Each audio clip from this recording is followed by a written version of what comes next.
Welcome to Networking with Nathaniel, a real estate entrepreneur podcast where I get to network with really cool people all the time. Once a week, we go live on Wednesdays. If you're here live with us today, welcome. Feel free to put comments in the chat. If you have any questions for our guest today, who I will introduce momentarily, please ask them. I will do my best to relay them to our guest. Without further ado, our guest today is Birdie Nicksic, formerly Bridget Newton, actress turned real estate investor and interior designer. I'm looking forward to asking her about this new move she's making inside and outside of the Sub2 community. So without further ado, I did want to mention something as I'm bringing her up here. Birdie's been married to her husband for 2,400 years. Is what she put in her little bio there, and I did get some feedback on that. Like, people were thinking it was a typo. Who is this, a vampire? So, are you a vampire, Birdie? No. No. I'm Okay. not. Yeah. I don't even like vampires or like- scary movies. I feel like that's what a vampire would say, though. Yeah, Yeah. it's true. That's also just what a funny clowny person would say. Yeah. That's what I figure. Like, if you know Birdie, come get to know her. You're gonna realize that's just her way of saying she's known him for a very long time. And Yes. yeah. So how are you doing today? I didn't even ask. I'm great. I'm great. Whatever that is you're drinking, I wish I had it. It's peach green tea. Ooh. I try to do a hot, tea typically after I eat lunch for digestion. I also have cold water here, but that will be. Tell me about that hot 45 minutes. digestion thing. Oh, mine. I read it somewhere a while ago that, like, ancient, Chinese, Japanese, or whatever, that to aid in the digestion after you eat, it's not recommended to drink cold drinks. So typically, I don't drink cold once I start eating or after, for like 30 minutes after I finish eating. And sometimes it's waitresses. Wait, what do you? I think that's what they're called. Waiter. Yeah. Servers. They get like weird about it. Like, oh no, I'm good. I don't need any more water. Whoa, you drank the one that you have. Yeah, but you're about to bring my food soon, right? So I just I need something hot. Yeah, I can't. I like that. I don't know if it does anything, but it does. It makes me feel good. I'm all about buying into an idea for at least a minute. Give it a shot. Yeah. Yeah. My dad's been doing it, and he enjoys it. He thinks it does. Really? Okay. Yeah. I'm trying to I'm pretending to want to stop drinking coffee. Does that make sense? I'm pretending to want to. Yeah. What would be the reason to stop drinking? I do feel like, and we drink organic coffee. I'm going to plug this company just because I really like it. It's called 7 Weeks. Okay. And so they are a pro-life coffee bean company. So they donate money towards pregnancy centers around the country to help women have free health care in regards to like the ultrasounds and things like that. Okay. They promote, it's mold free, chemical free, that kind of thing. And so I was telling my husband, I was like, this isn't organic. And he was like, no, but organic is a funny label that can trick you into buying something. Yeah. What you want to look at is the mold, the chemicals, the GMO, like all of that. So he's actually right. But I feel like sometimes coffee can make me cloudy, and I'm wondering if that's a mold factor. Interesting. I didn't know there was mold in coffee. Oh yeah, it's a big thing. And peanuts. Yes, peanut. Oh, it's so funny. We used to have a bird. I lost audio for a second. Can you still hear me? Oh, it was maybe choppy. Yeah. We used to have a bird, and birds like nuts and stuff, but they were very adamant, do not give the bird peanuts because the peanuts can create mold, and a little bird, mold can be very deadly. So I'm a little bird. Yeah. I don't like mold. No, yeah, let's stay away from mold. I don't. Yeah, that's weird. I didn't know that. That doesn't seem good for having it's a coffee. moldy thing. Yeah. So to get get the hot drink side. I just don't like coffee. Yeah. Tea. Would you give everybody kind of a brief, 2 minute on your Hollywood background? Yes, I would love to. Movie star. Yes, I would love to. So I started acting. Actually, my very first paid job was when I was 11. Wow, And I okay. did it was a local theater company, but it was a professional theater. So I played, I was in Bye Bye Birdie, which was a musical. Isn't that funny? Yeah. And but I was a tomboy, so I had very short hair, like boy short, and I was definitely a tomboy, and I looked like a boy, so they cast me in the role of a boy.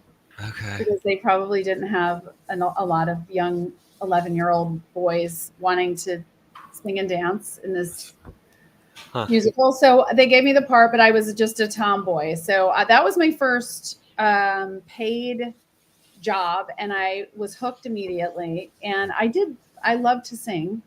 So I continued to do theater, and all through high school, and then even through college, I did a lot of theater. Okay. And so I had a lot of people in my life, adults, telling me I should move to New York and do Broadway, and I really did not want to do that. I wanted to do film and TV. Mm-hmm. So I knew that about myself. I kind of got burnt out doing theater. I was kind of sick of it and really wanted to be in films. So my very first job was actually my first job after the theater thing was a George Lucas film called, and I lived in Wilmington, North Carolina, and it was called Radioland Murders. Okay. Huge cast.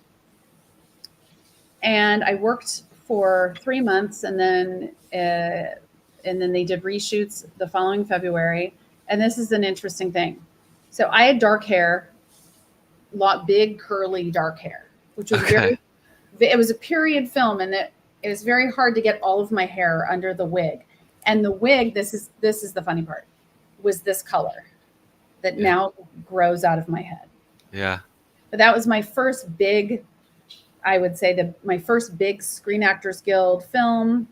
It didn't do well in the box office, but I was in People magazine from that. I actually, at the time it came out, I was in Australia singing on a ship. So that's a whole other story. Yes. So I was singing on a cruise ship in Australia for 10 months. And anyway, so when I came back from that overseas thing, I decided to move to Chicago and start auditioning more full time. And I did lots of commercials, and I finally got to the point, I was there for 3 years, and I got to the point where I had been flown a couple of times to Los Angeles to test for TV shows. So it was at that point that I knew I was ready. If they're flying you, if the network's flying you from another city to go to LA to test in front of the network and the studio, then you at least feel like, okay, They're interested. I've got some skills. Yeah. I wonder if it translates at all, the reason that you didn't like being on stage or in theater. What was the reasoning behind that? Because it seems like that was, at least from how you explained it, like that was a direction you were heading, especially singing. Well, here's what I will say. It is, most actors don't start in front of a camera unless you grow up in that environment. Everyone that I know started in theater because that's where it's more readily available. Every town has a theater. Every high school does musical, grade schools, high schools. You have the opportunity to do kids theater or high school theater or whatever. So I feel like that's a very natural progression. It's not that I didn't enjoy it. I actually have thought, since I've been in Charleston, oh, maybe I would do theater again. It's also something that once you have children, you realize it's very hard to do it because there are long hours at the theater. There's lots of rehearsals. There's lots of run throughs. And when you have a family, that's hard to do. So, Yeah. As I after I asked that, I thought of some reasons why I probably wouldn't. I feel like maybe the redundancy of doing the same thing every single night for however, what do you do, 3 months, a 3 month show or something like sure. that, right? Yeah, Yeah. just that would probably, I could see that wearing on you. And I heard, I think doing it back to back to back to back to back is exhausting. yeah, But I love singing. I love being on stage actually, and I love singing and acting, but it is a different, completely different style of acting. It's a different thing, but I think it's fun to go back and forth. Um, hmm, but the TV and film thing, once I moved to Los Angeles, which was in 98, also LA is funny. Like they don't really care what you've done before you get there. hmm, When you get to LA, you have to kind of start over, unless you're a star okay, already. Like here right, and out, if you've been in New York and you're a Broadway star, or you've been on other, like you're from another country and you've had some success in films and things that have had some notoriety, then they care. But otherwise, they don't. They're sort of like, yeah, but you don't know us. yeah, yeah. You're not in yet. Yeah.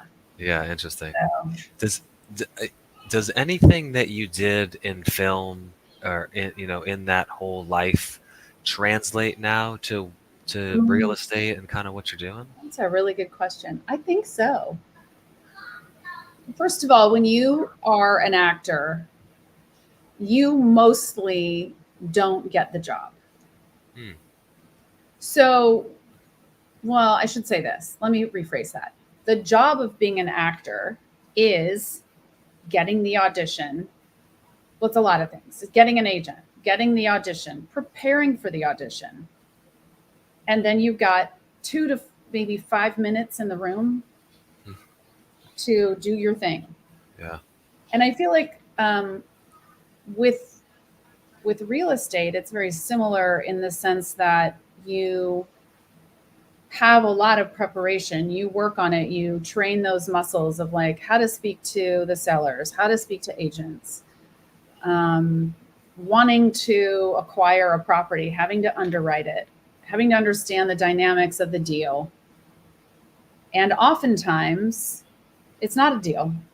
Right. It's like, Yeah. oftentimes, it's not a deal. So you go, the same thing. Oftentimes, you go into a room and you really want the role, but it's not your role. Hmm. And you have to be able to let it go. So I think the part of having thick skin and not being emotionally attached to things, and I still, by the way, you still can't help but get emotionally attached to some things. Yeah. As an actor, you read a part and you completely see yourself in this role. It is so written for you. Same thing with real estate. You Yeah. see this home, you see this multifamily, you see this land, and you completely picture it and you know exactly what you want to do with it.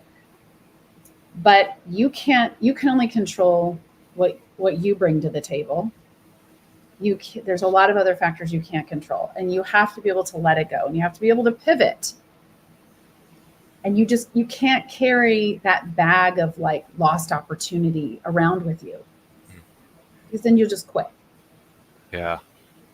Yeah. It's interesting because Brittany and I were just talking while we were eating lunch before this, like, man, we've been looking at all these deals and nothing's penciling out. And some of them, like you're saying, you're like, ooh, I really like that city. I really like this location. The house is cute or whatever. And I really want it. And then you run the numbers and like, oh, dang, no, it doesn't work. Or we sent a contractor out there and the contractor comes back with estimates that just don't pencil out. Or then, oh, man, we made an offer and the offer doesn't get it, right?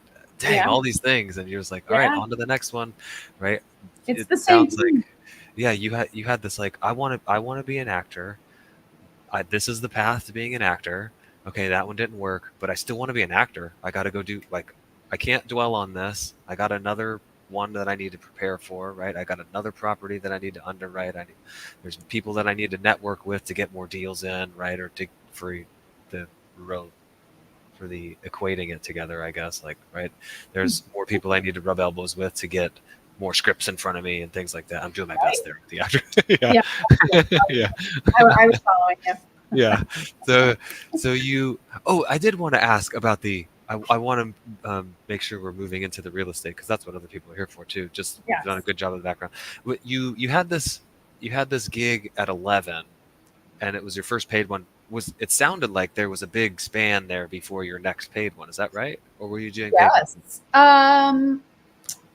Let's see. Yeah, that was my first. Yes, I would say.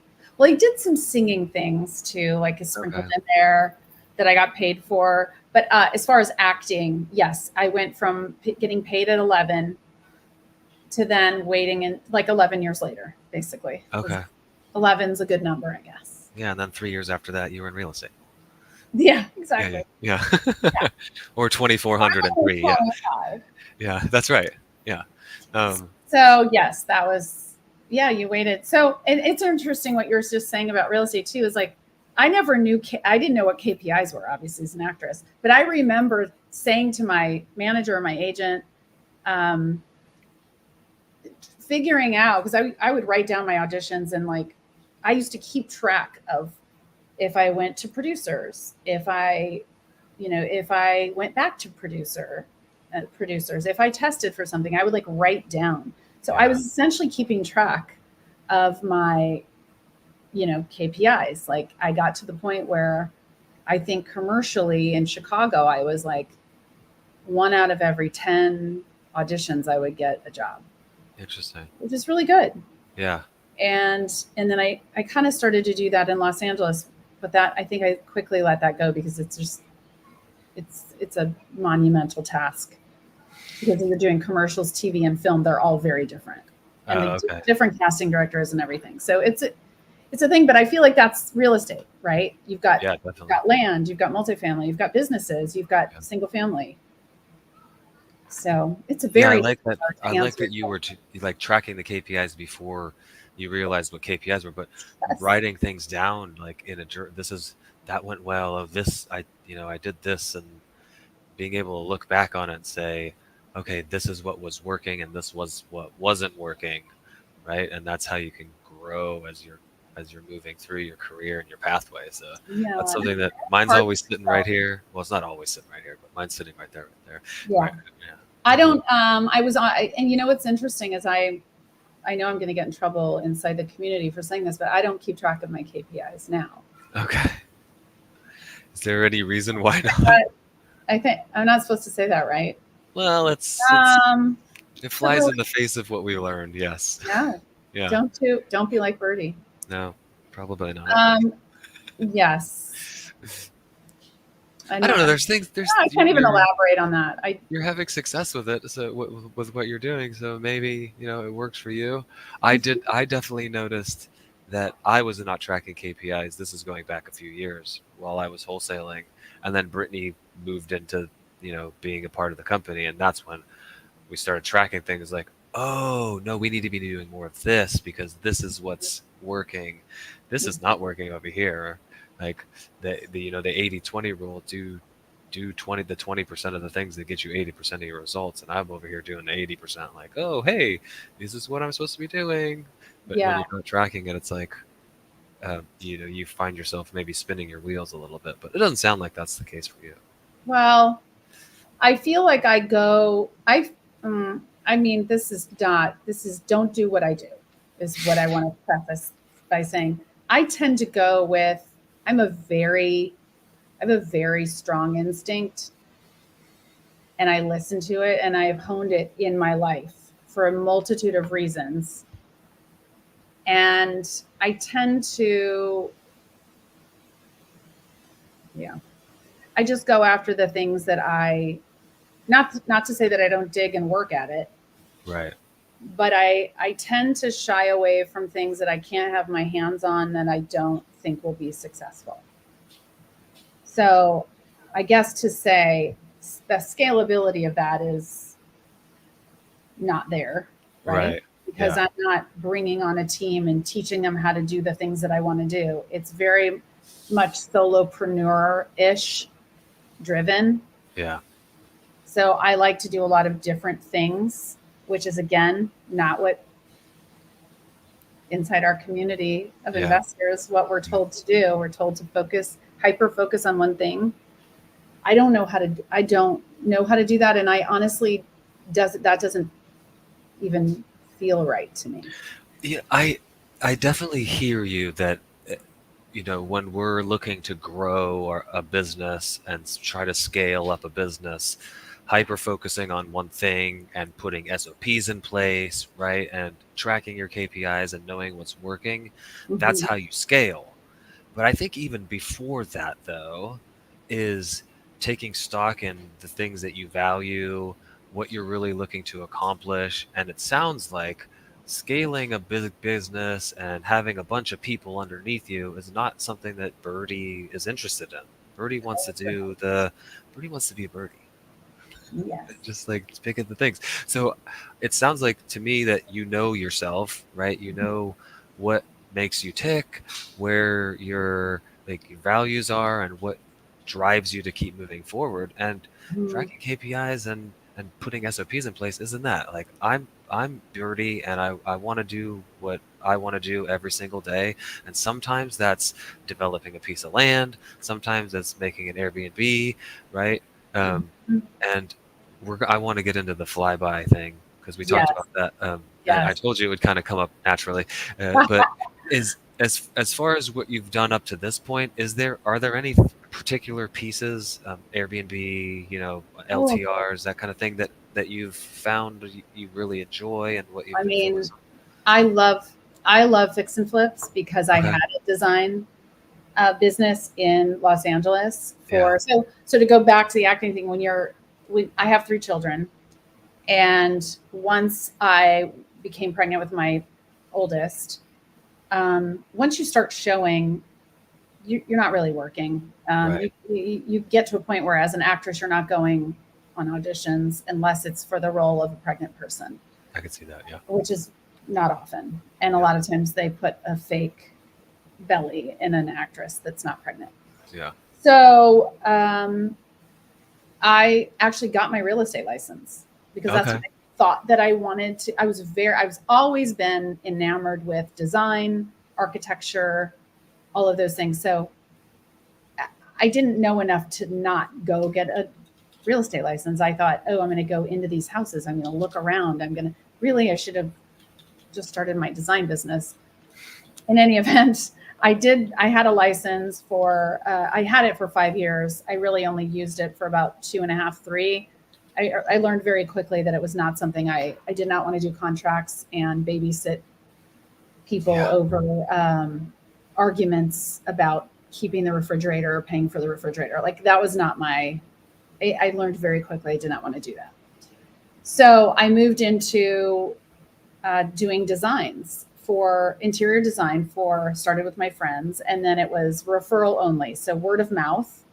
I Okay. was never intending it to become my main hustle. My acting was always my main thing, and design was kind of my side hustle, but I was always busy. I became very busy. I started doing in Southern California, or in California, the indoor outdoor space is a very real thing. So I started doing outdoor rooms Okay. and working with landscape architects and people like that, and also doing in interiors. So I had enough work to keep me busy. I was very happy about it, and 3 kids and being an actress. So I like to be busy. But Yeah. I love fix and flips. I love it. I like the idea of doing specific Airbnbs, short-term rentals. I think I was just in Houston and I was able to go to Rabbi Basolo's newest Airbnb and sort of walk through it and listen to him and ask him questions about that. And I align a lot with what he says in regards to, if you're going to do it, you have to dial it. You've got to dial it in, and you've got to invest in your business. You can't just go, oh, I have this house, maybe I'll turn it into a short-term rental and have it be like a side thing. You have to Right. be really intentional, because Airbnb, as we all know, has gotten huge. It's become oversaturated in certain markets, and now it's become hard in some cities to maintain that. Yeah. So, but I do like that as a real estate investment model, and I like midterm rentals. Again, you have to know the pulse of the town you are in or the city you are in and the neighborhood. You have to understand your market, who is renting here and why. Yep. And so, and I also love the idea of boutique hotels. I just went to Philadelphia and I was able to spend a day with Duran, who you just had on your last week. podcast. Yeah. So I was just with him on Monday and I have a funny clip that I'll probably post on social media, just saying I was going to take the Duran Levy masterclass. So I was able to, we spent literally almost 12 hours touring around properties and getting to see that gorgeous hotel he just is opening up. Yeah. And I love that. I live in Charleston now. So there's a lot of opportunity here for the boutique space, Airbnbs and boutique hotel type of thing. So I'm more opportunity driven. I love the mini house RV park.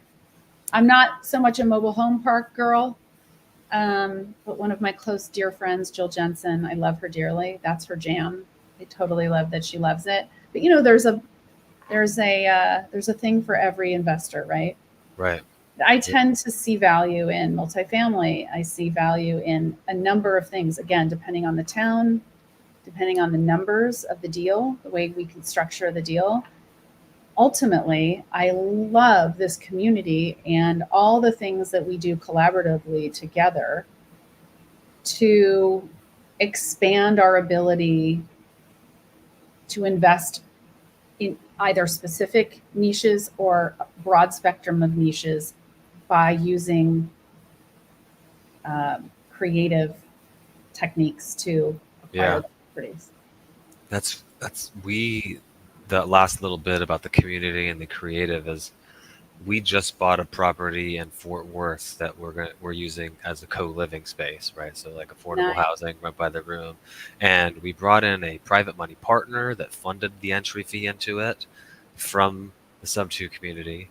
We brought in a property manager from the sub 2 community who is, because of the rules in Texas, we had to be creative because he's not a licensed property manager. He doesn't have his broker's license. And so in Texas, he had to be a part owner. So we gave him a little equity in the property, and then essentially he's getting paid as a property manager.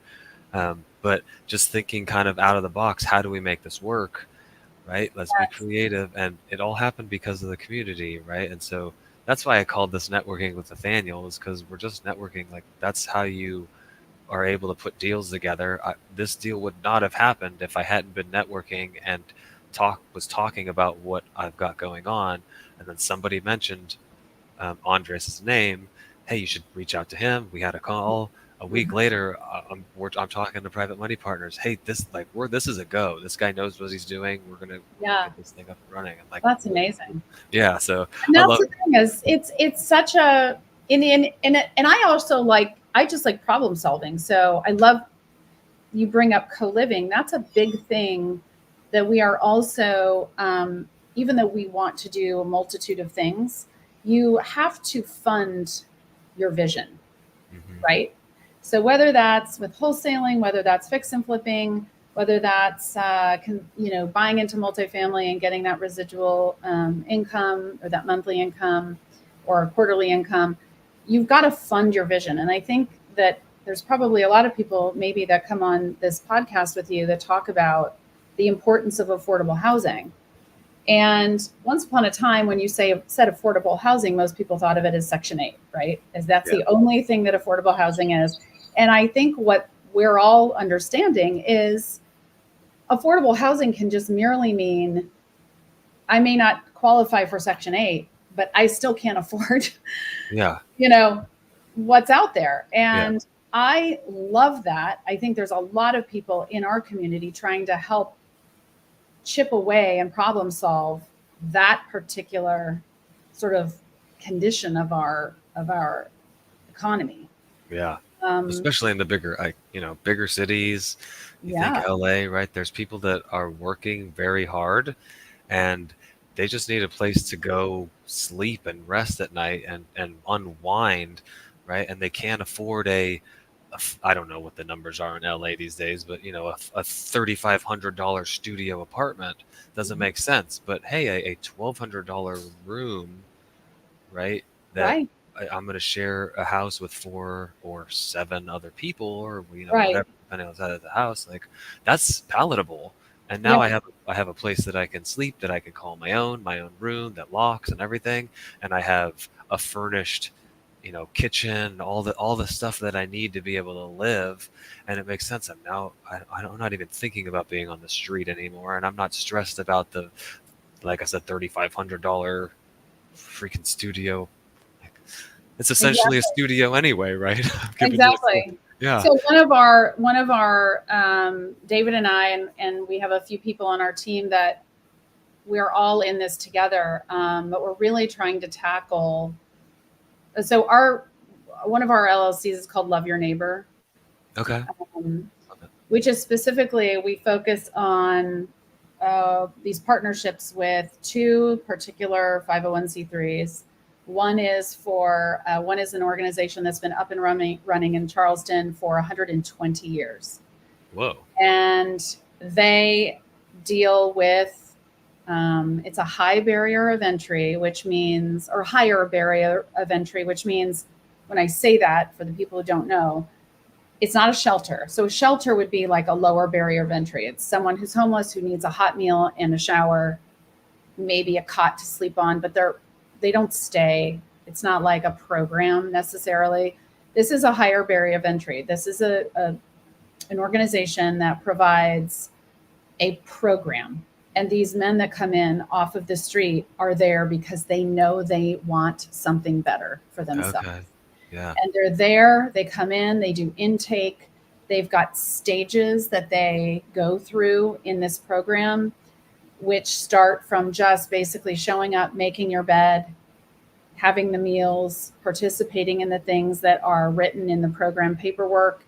And then they start to heal, whether it's from alcoholism or any sort of addiction, but from being homeless to getting their feet under them, maintaining a job. Then they move into, they've had a job, they have a checking account, they have a savings account, they go to work, they're clean, they go to Sunday service, Okay. a bunch of different people from different denominations, not even Christianity, just different religions. But they gather and they pray and they have this community and they support one another. And it's so beautiful. So we are trying to provide transitional housing for them, because once they leave that, I mean, they start paying, by the way, they get to the point where they're paying for their beds, and they move from certain one building to another building, etc. But they have 50 beds, this organization. They need more beds because they literally have a wait list.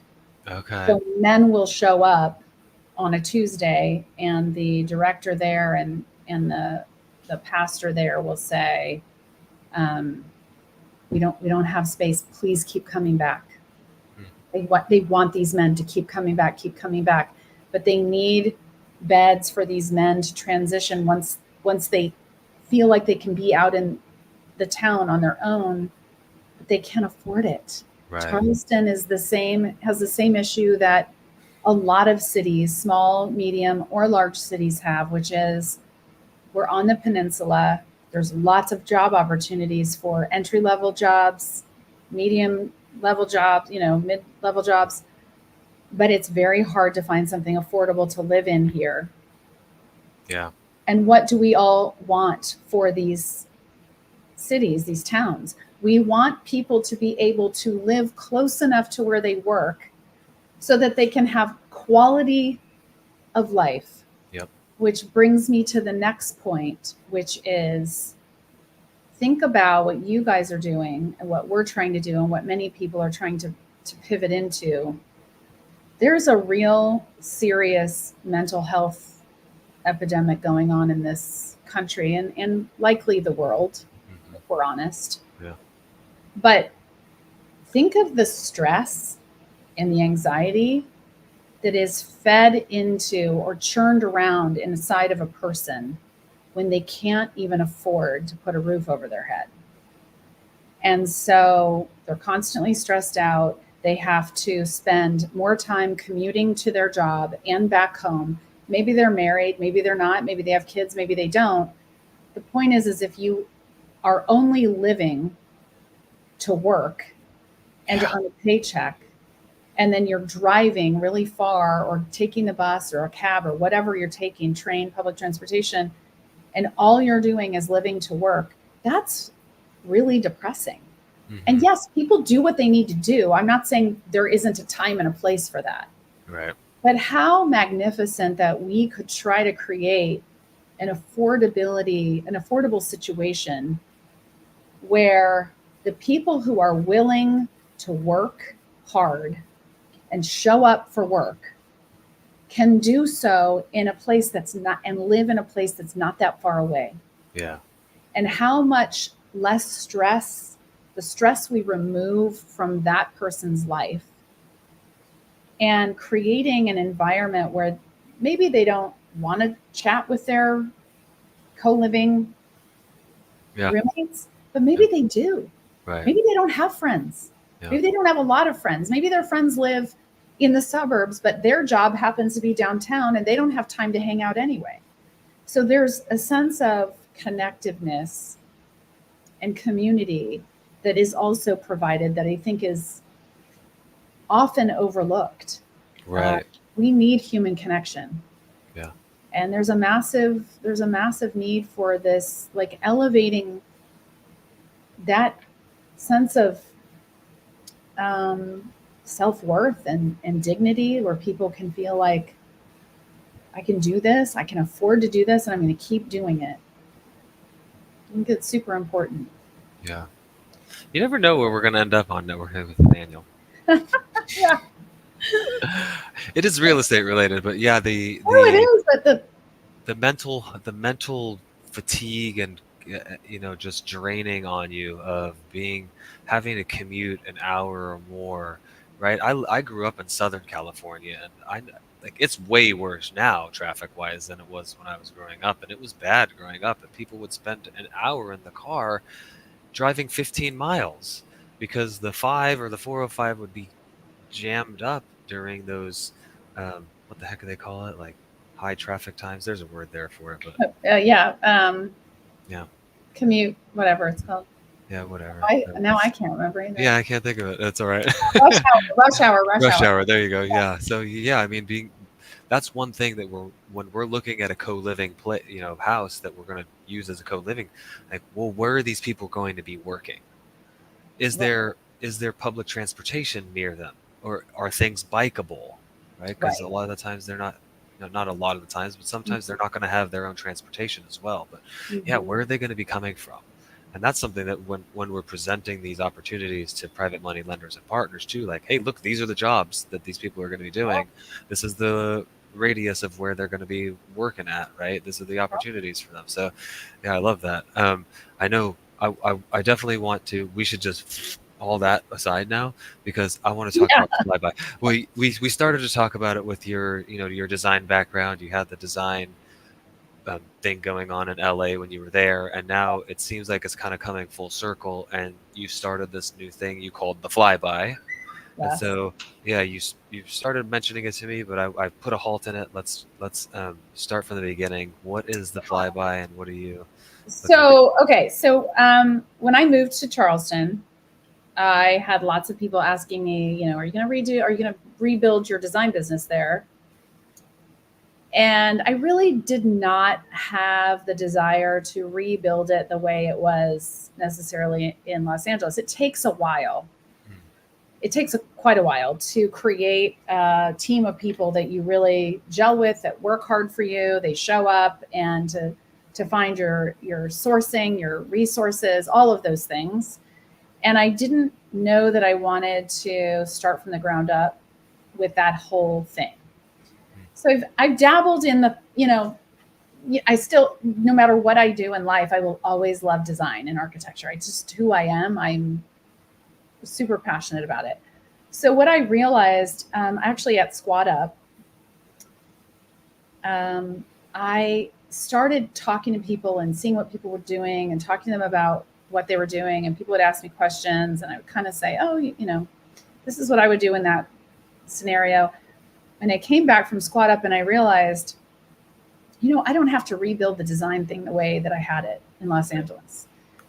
And it took me 4 years of living here to realize, and also this community, I didn't have the community when I moved here.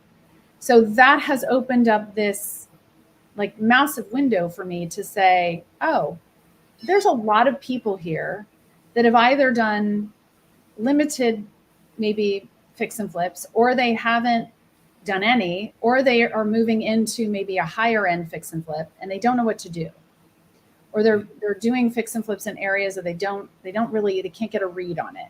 So I decided to create an opportunity for the community to hire me to do the flyby, which is basically I fly to the location where these houses are.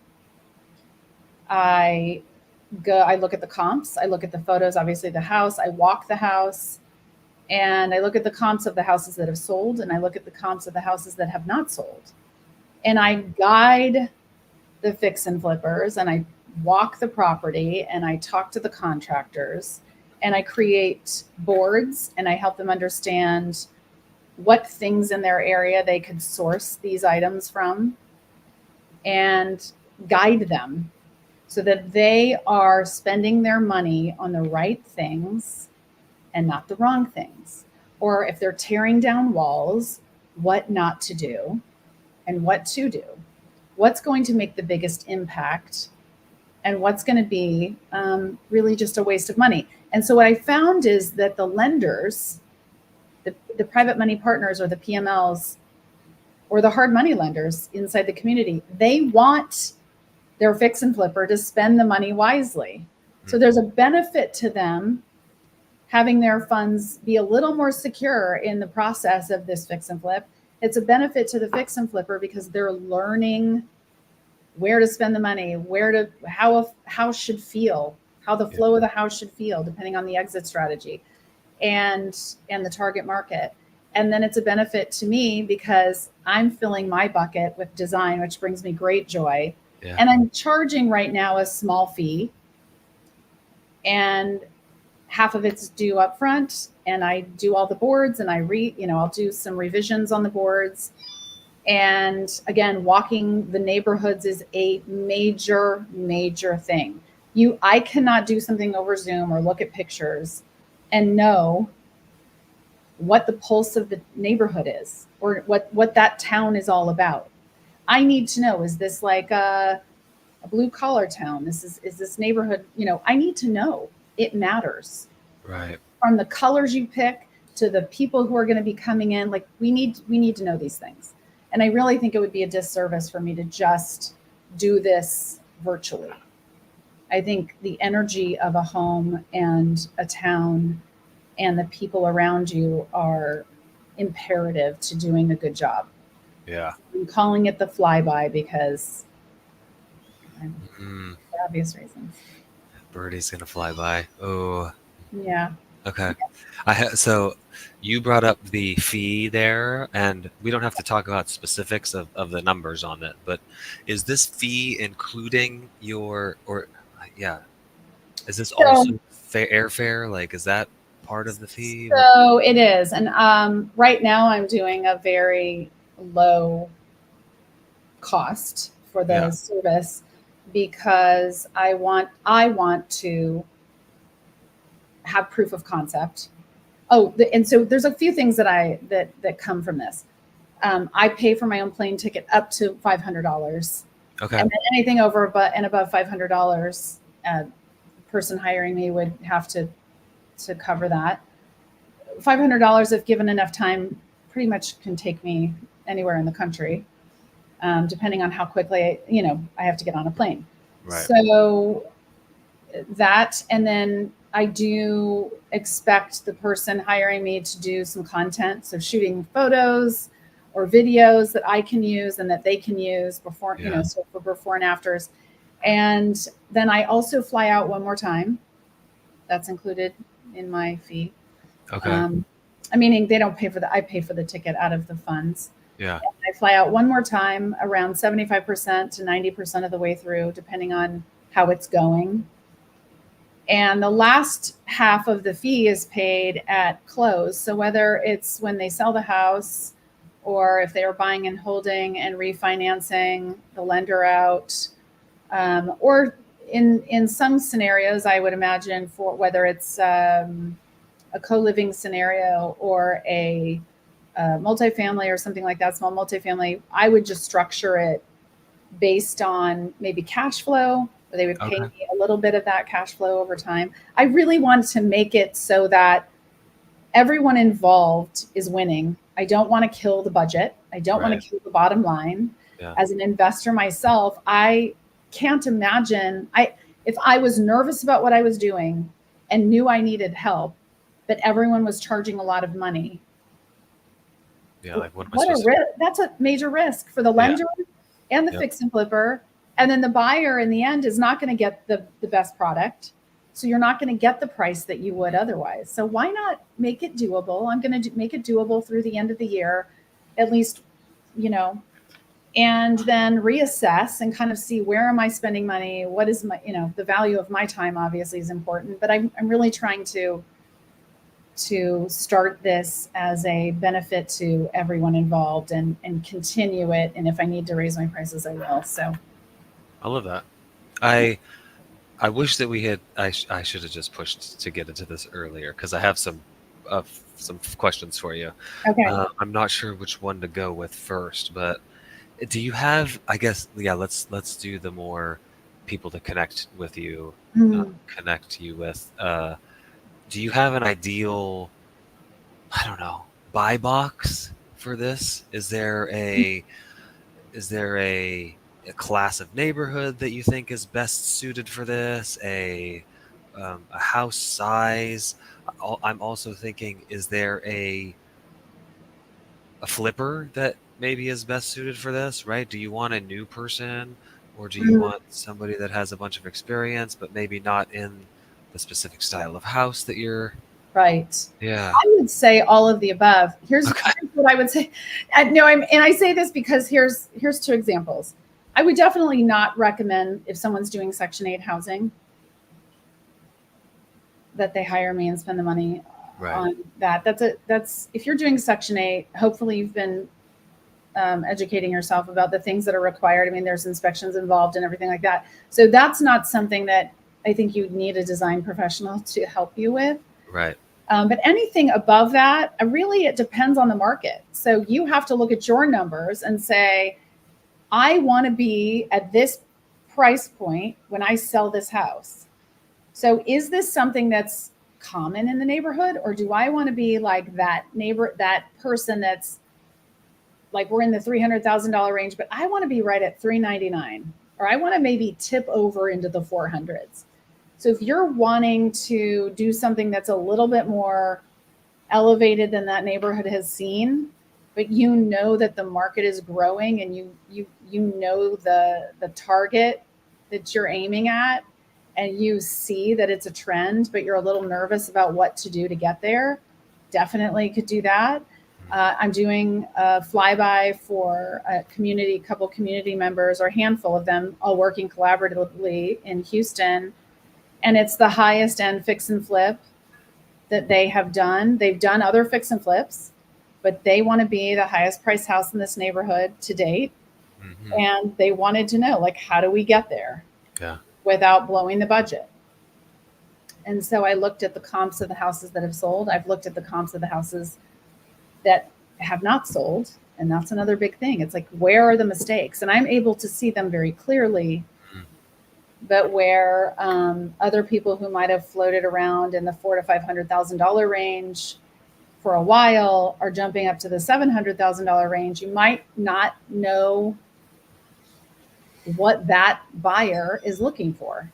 Yeah, and that's really the benefit. And obviously I worked in Southern California on multi-million dollar houses. So I also know that market. Yeah. It doesn't And sound like this is just a I don't know, run like 3 to 1,500 square feet in a CB neighborhood that I'm just gonna go do paint. Like, now, no. not only save your money, but also save the time of, Birdies and your own. Yeah. Just go do the paint, flooring, and Yes. make the thing look nice. Yeah. Yes. If you're just a quick lipstick in a neighborhood that you're not looking to hit a home run, I wouldn't, you know, I will probably build out the flyby to being where that I have maybe a little um, consultation thing for people who might, maybe it is their first fix and flip. Okay. I honestly could say also I don't have a clue how to do mobile homes. So Okay. people fix and flip mobile homes. I don't know Yeah. if it's any different than a house. I've never. It's Don't not do it. my thing. Yeah, Yeah. I mean, Yeah. it's great. I think it's great. But I don't know anything about that. You mentioned something off camera, and I think that I got them right, and you're gonna have to do a really quick job of these. I think Okay. it was form, function, and feel, like 3 Fs. For form, function, and Yeah. finishes. Oh, finishes. Okay. So function makes sense to me, Hmm. right? Hmm. Especially especially in a kitchen, where's the sink located compared to the oven and those types of things. Right. Like, right, having been in a handful of kitchens now that of my own personal properties, like, oh, and even my own house right now, like, oh, I wouldn't want the sink there if I was Yeah. designing my own kitchen. Uh, Finishes make sense to me, Right. depending on the grade, or the level of rehab you're doing. Maybe you're doing crown molding, different little finishing touches that make the house pop. Mhm. But what's the form aspect of So the things? form is more the form and function really go hand in hand Okay. because um, you know, you have to, the kitchen, obviously let's use the kitchen because that's a great space. Everyone has to have a kitchen. So form and function go together, meaning, is this house, okay, so say the house is for first time homeowners and where they're coming in and maybe they're going to grow their family there. They're going to have maybe 1 to 2 kids. So you really want to use the right materials Mm, in, and you want to have the right layout, which is also for function, in that there's a flow, right? So, another F. well, Yeah. flow to me is the glue between form and function. Okay. Does that make sense? So Kind of. the flow even in a kitchen, like I'm really weird about going into a kitchen if I stay at an Airbnb or I go into a house and I'm redoing it. I'm really weird about like where things are in a kitchen. There's just a certain place that is the right place for the silverware Yeah. Yeah. and the glasses and the pots and pans. Mhm. So That's funny. all of so Yeah. there's flow within the space, each space, and there's also flow within just the general form of the house, which is I guess what I'm trying to say. So the function and the form, meaning it could function beautifully as a very high end, not home much, high end professional that travels all the time. It could function really well for that, but is it going to function really well for a young family? And that's where the form comes in. You have to know your market, your Yeah. target. It's funny that you mentioned the silver. When we moved in, we have a lot of cabinet. Like a lot. It was a big upgrade as far as kitchen cabinet space goes, and um, I probably the first 3 months I was moving stuff around, and Brittany was not having it. Like, I'm like, well, babe, the glasses shouldn't be in this cabinet because they're super far from the fridge, and why would I have to? Yeah, and then like, well, the spatulas are right here next to the oven. That's Yeah. where they should be, right? So like, yeah, there was not a lot of little But things. something along the lines of that too that I think is really important that I love is most people, and I actually was talking to Duran about this.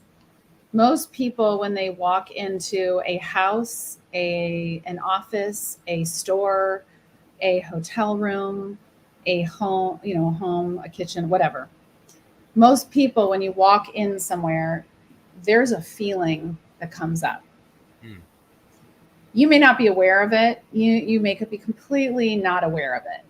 But when you walk into a room and the lighting is correct and the colors are nice and it smells good and maybe there's music playing, maybe not, or you walk into a place and the color or the smell or the flow of it doesn't work, you may not be consciously aware of how agitated you become, Mm-hmm. or how that space just takes you, just like your shoulders lower, you breathe deeper.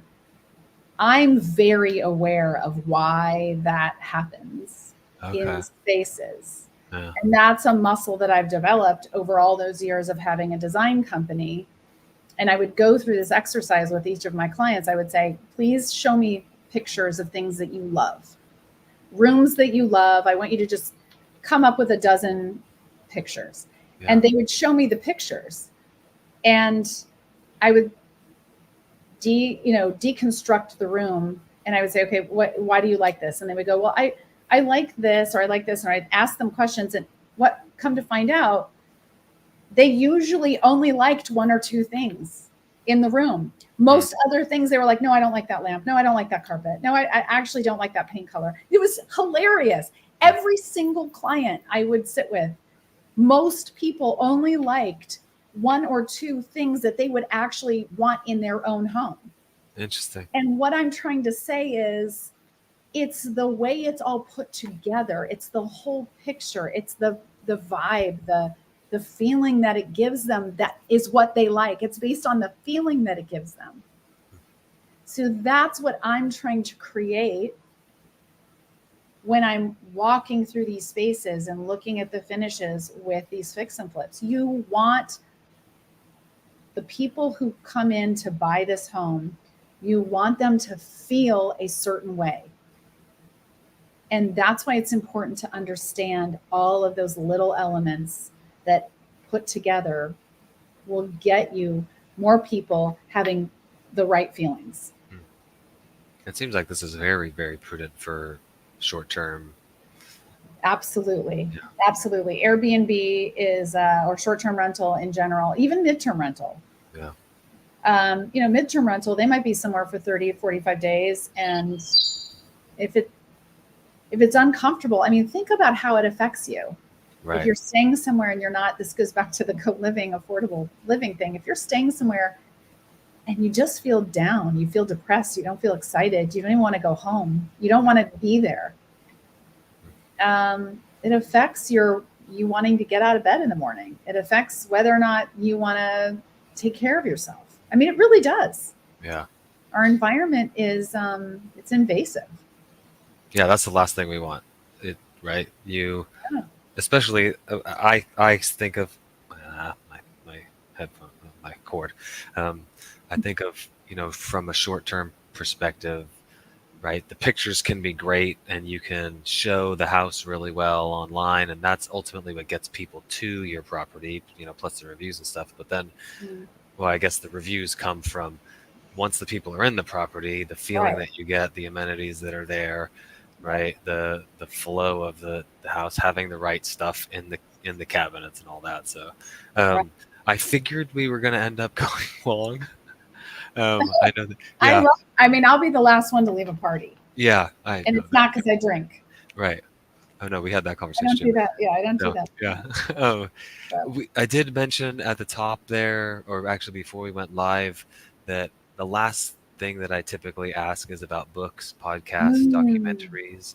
Are there any that pop into your head that have gotten you past something? Maybe things that hit mm, that help grow you mentally, or any like business, real estate books, anything like that. I love that. Okay, well, first of all, do you see this? Can you see this behind me? The Wizard of Oz. Yes, Yeah. that's my favorite movie of all time. Okay. And I will tell you a quick thing. I was like 4 or 5 years old, and I remember this. I don't remember a whole lot about my childhood, but I do remember this. I was sitting in front of the television, 2 inches from the TV, which was way too close. And I was sitting on the floor and watching The Wizard of Oz, and she was singing Somewhere Over the Rainbow, and I started to cry. And my mom heard me crying and came in and said, why are you crying? And I said, I can do that. Meaning, I knew that I could sing and I could act. I knew it at a very young age. And I remember that. I mean, I seriously remember that. And so that movie, I would say, inspired a lot of my life. Okay. Yeah. And in regards to podcasts, I listen to a number of people. I think I really resonate and love Ed Milet always. I love listening to, I actually sometimes will watch Tom Bilyeu's podcast. I forget what it's called on YouTube. Tom Bilyeu. I don't know that. Yeah. He's the owner of, Quest, Quest Nutrition, all of the bars and things like that. I love he is the opposite of me. Okay. He tracks his KPIs. Tracks his KPIs for sure. Yeah. Very sort of, I would call him like a stoic. And I'm much more maybe like, and I love his wife. She talks a million miles a minute. I'm probably more like her. And she's fascinating too, but I love them. I love Mel Robbins, and I love the guests she has on. And I also listen to Jay Shetty. Okay. But not as much. I love Dean Graziosi. So I like all of these people that I've been introduced to since coming into this community. There are a few books that I would say. So of course, Who Not How is probably one of the biggest, most amazing books for me. It just really hit. And I also think because I'm at this place in my life in my mid-20s. Yeah, mid-20s. Yeah. No, just at this place in my life where my kids are I've got a couple teenagers and then a 21-year-old, and the Who Not How thing is profound. I just love that book. Yeah. I would say The Mountain Is You is a great book. 10X is Easier Than 2X. I love this book. It challenges my brain. I'm still not done with it. I have to kind of go back and re-listen to things. It's just one of those books that makes me slightly uncomfortable, but I know that that's why I need to listen to it. Buy Back Your Time. I love Dan Martell. I love him. And so big fan of his. Love that book. Trying to think of what else. That might be the first time this one's come up. Interesting. Buy Back Your Time? Yeah, it might be. Oh, and it's very scaling a business kind of thing, which is not what I am trying to do. Yeah. But there's so much, there's so many fruits from the things he talks about that it's a definite bleed over into life, which I think all of these books honestly are. Yeah. But I love listening to Erwin McManus. Okay. Who has a podcast, but also I watch a lot of his. I don't know if he has a YouTube. I don't even know. I just watch everything I can that he's little shorts or reels or whatever. I really am hoping I get to meet him in person. Putting it out there. There's probably, probably some other. I actually, at this point in my life, I'm super, super, super interested in just sitting down with people who've gone through really hard things, really interesting things, and hearing what their story is, hearing about where they came from, hearing about where they fell apart and fell on their faces, and then what inspired them to pick themselves up and dust themselves off and keep, going forward. When's your podcast coming out? Oh, well, so remember, I don't know if you saw the video of when I said, this is the very first podcast of the Birdhouse podcast. Oh, no. Can you see it? Yeah. Well, we were. I wasn't podcasting. I was just walking around with my phone because I'm in this bomb shelter. Oh yeah. Yeah. That took in water with this Hurricane Debbie. Yeah. And so here's the deal with my podcast. The Birdhouse podcast is not launching yet because I have to finish our guest house. And the reason I say that is because my podcast is going to be belly to belly. I am not doing what we're doing right now. Okay. I want people to come visit Charleston. It's an amazing city to visit. Yep. I don't care if it's for 1 day or 2 days, but you're going to stay in my guest house for free. Okay. You're going to be my guest. Nice. The one thing that my husband and I love doing, and all of my friends across the world would say this without a doubt, one thing that we are good at doing is hosting. My husband is a phenomenal cook, and I'm a phenomenal cleaner upper. Okay. Actually, I just love hosting dinners. I love hosting, gatherings. I take a lot of pride in the design part. And we love having people around. So I am going to bring people here. They have to get here.